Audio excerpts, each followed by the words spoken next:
Welcome to the JAMODI podcast. We are all surrounded by amazing coaches and leaders. So let's get an inside look at not just what they do, but how they do what they do. After all, becoming the best versions of ourselves is JAMODI, just a matter of doing it. Coaches, the JAMODI podcast is powered by Shoot 360. The future of basketball has arrived in Dallas-Fort Worth. Shoot 360 combines the latest sports technology with the fundamentals of basketball skill development. The result is a one-of-a-kind video game-like basketball program designed to improve your shooting, dribbling, and passing. Visit shoot360dfw.com to learn more and register for your free 1-hour workout evaluation. Shoot 360, the future of basketball is here. Coach, I would imagine over your career that you've been able to not only coach great players, but also be around a lot of other amazing leaders, maybe athletic directors, and going to clinics and having college coaches come to your gym. You've been around a lot. What are a few characteristics that you think makes a great coach? I got to start thinking about all that, characteristics, the things we always look for, like loyalty and stuff. But I'll tell you, to make a great coach, I think, what makes a great player? Why wouldn't that make a great coach? And I really think what you got to do is number one, you got to desire. You got to want to coach basketball. You got to want to understand the game. And that's number one. If you don't do that, you're wasting time in basketball, because it's a game. It's a mental game. It's a game you have to learn and to be able to teach it. Now, I think you got to be dedicated. If you love it, you got to spend the time. You got to spend time watching games, going to games, scouting games. It's a lot of dedication. And lastly, determination. That's the three things we ask our players all the time. And determination is like, my gosh, does the things not go wrong in your coaching career? I mean, you have those lows and highs all the time, and it's easy to step away. A lot of coaches have, and because there's no money there, they chose to go. But so you got to love it. You got to be in there for it. You got to love doing it. You got to love to spend time with the kids. And when things go wrong, you got to be able to fight back and just hang in there and take your hits. And I took a lot of hits when I was a young coach. I lost some games, and it wasn't happy seasons all the time, but you just got to learn from them. Maybe I learned more from that than I did from winning. I don't know. Yeah, I think when a lot of people look at the almost 1,100 wins and 9 state championships, they wouldn't think that you have those types of memories or have gone through that adversity. But I would imagine you feel like those tough years early on made you better and helped you to have all the success later on. Yes, I believe so. And like you said a while ago, hanging with the right people, learning from the right people. And, I didn't invent anything in basketball. I invented nothing. Everything I've seen is what I like and really what fit my team. That was probably the main thing, not be your next question is, what kind of basketball I like to play. I like to play what my team can play. Whatever they can play good, that's what I'm going to try to play. I don't know about you. I feel this, or no, I do know, because you just said it. I feel the same way about the fact that I haven't created anything. I've borrowed a lot of stuff. And I think there may be some coaches out there that feel like that see those people that maybe are creators on the cutting edge of new offenses, new ways to do this and that. And that's awesome for them. But I think the comparing may be damaging. We all are not going to be the ones that are creating dribble drive motion, that are making that a thing. But I think what you have to do and what you nail on is you have to know your team, and you have to be able to discern what will work for them. Because just on the men's side, you hear a lot of people talking about UConn's offense and what they've used the last couple of years. There's a lot of beautiful actions in it. Will that fit with my team or most people's team? I don't know. I think there's a lot of discerning there. Yeah, there's a lot of shaking down from the pros and the colleges down to the high school where, the dribble drive offense, it's a beautiful offense to watch. I'm sure the kids will love to play it. They all get a chance to score. The parents love to watch them play. But at the same time, I coached 44 years, like you said, been a little successful. I never had 5 kids that I thought could shoot the basketball on the court. But, it would be tough for me to go, but that's not the way I like to play. I think every kid has a role on the team. And Yeah. I'm a kind of role coach, and I think that takes a lot of pressure off your kids when they know, hey, I'm not good at that, so I don't have to worry. This is what I'm good at, and it fits in with the team. Hey, you might be the best. We got a great post person. You can pass the ball in there. If you can do that and play defense, we can't replace you. And so and it gives every kid a chance to be able to be part of the team that can't score. You don't have to score to be on this team. You can be a great defensive player. You can be a great assist player. You can be a ball handler. The vocal person. There's so many things that you can do besides score. Be the best rebounder, which is what you need more than anything. So yes, I like the role playing, and I like inside and outside. I want to get a good shot every time. How did you go about defining their roles and then also helping them to accept their roles? Because some coaches define them, but the players never accept them, and there's always that friction. How did you do that? Yeah, that's the tough part, especially when the parents want to put their part in there. They know where they want their kid to play. Their private coach knows where they want them to play. It's really tough. But, we have a meeting with our kids the first day, and we say, look, you got to trust us. And we say, what do y'all want to do this year? What kind of year you want? We kind of set the culture right there. We let them set the culture right there for the year. We may have won the state championship last year. What's going to happen this year? We were state champions last year. What's going to happen this year? Let's set the culture for this year. What do y'all want? And they're going to say, we want to probably try to do the same thing, or maybe we just want to coach. We want to be the hardest working team, whatever it is. You have to stand up there and say that's your culture, and then you get them to trust you, and then you try to play them into the positions that you think that will work. And you got to hope that it works, because if it works, it looks good. But be honest with you, to make our team to be able to score wasn't a big we had people, by the time they got into high school, we knew who our scores were. They knew who our scores were. I mean, it's kind of like you say, it's a culture of your team growing up.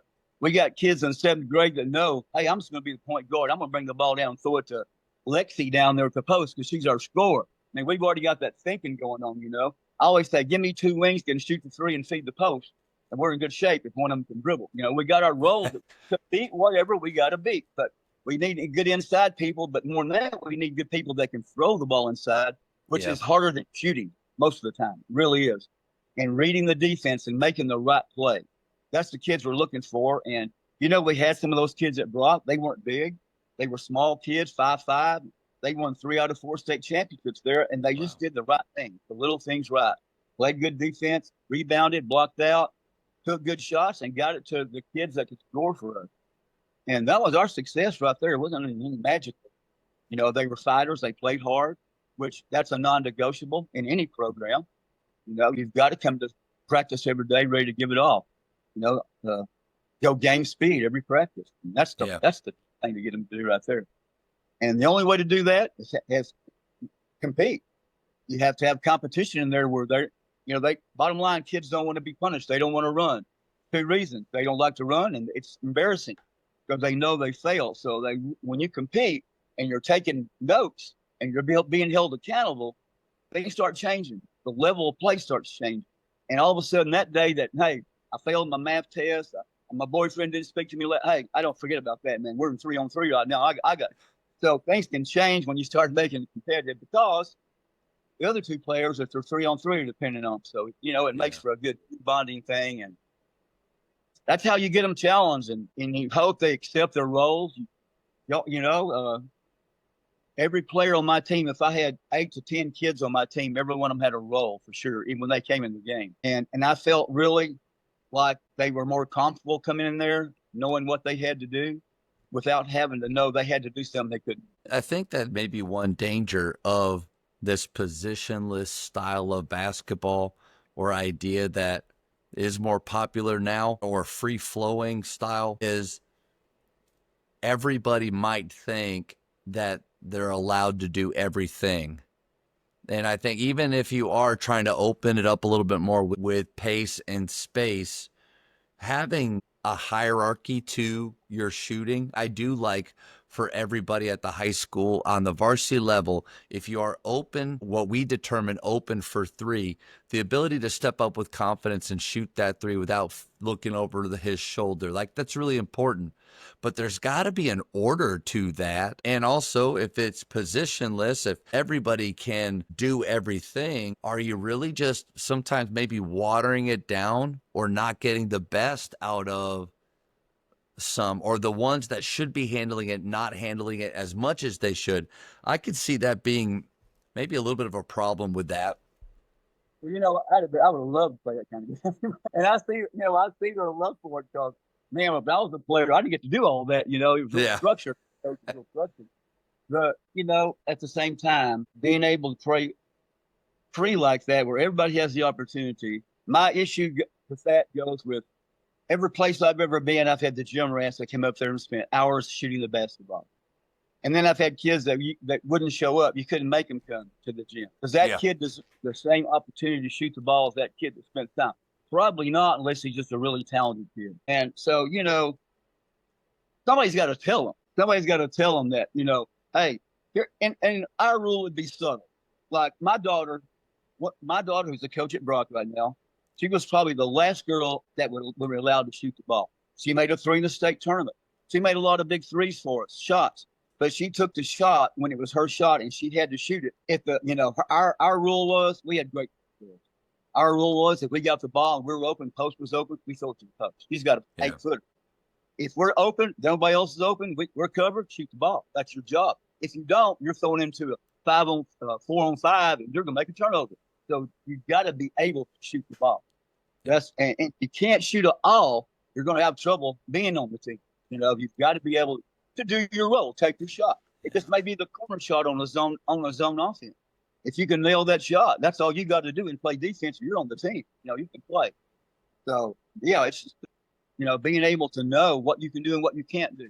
I got to tell you a story though. The first job I ever had was at Slidell High School, the little class A school, B school. Now it's a 2A school up around Denton. And I got into that school and they hired me. My first job ever. And I sat down and the principal was the girls' coach. He said, "Coach, here's the scorebook from last year if you want to look at it." And I looked at it in the first game. Slidell won the game 10-6. This is boys basketball. They won the game 10-6. The next game it was 8-3. It went on and on and on. And I said, "What's the deal?" He said, "Coach, the coach last year, and by the way, that coach won a few state championships at a little school called Snook. He was the superintendent at Snook and the basketball coach, and did the same thing at Slidell. So I followed the superintendent and a guy from Snook. That was my first job. So I was going, hey, why would you do that? And I was just telling the guys, we're going to take shots, all right?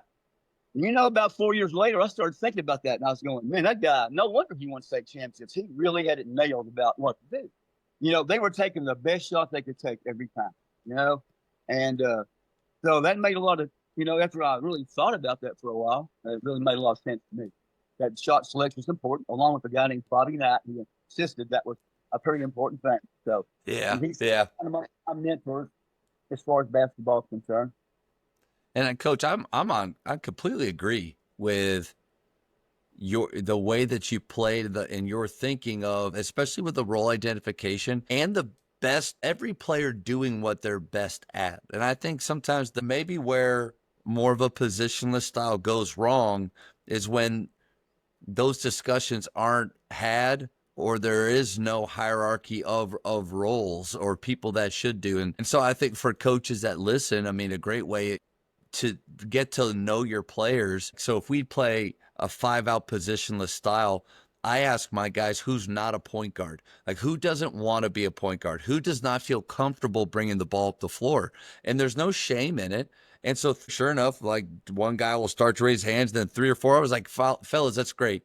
Just make sure that guys look around. Like, these aren't the guys that we outlet to. These are the guys when they rebound, we have to go get it from. Easy way to where we're still going to be positionless. We're still going to be able to run to dangerous spots and play fast in transition, but it's not a free for all. And I think no matter what style you play, you need to have structure, and guys need to have, our girls need to have confidence in what they're doing. Things, Matt, that's what they're called. Doing the right thing, the little things. A lot of people play hard and try hard, but they don't do the little things right. And those are very important things to, just like you said, outline to the wrong guy that runs everything. Know what to do and do it right. It's like, and talking about kids doing their role. I mean, I remember I had a post girl named Vivian Gray at Argyle, and she was All-State several years, All-American in college, and she was a great player. And we just say, I said, look, here's what we're going to do. We're going to get the ball down there to Vivian, and if Vivian can't score, then we're going to take other shots. And Vivian, can you handle that? And we'll just play on basket. She'll say, Coach, give me the ball, I handle it. Yeah. And I mean, and our kids would just give her the ball. And, she averaged 25 a game. She was a great player. And everybody knew that. And we started getting shots just because, they were doubling off the people on her. They had to. And we started seeing that if we got, instead of trying to dribble around or pass around, or maybe dribble in, if we actually threw the ball in, which traveled a lot faster, it's a lot safer than dribble.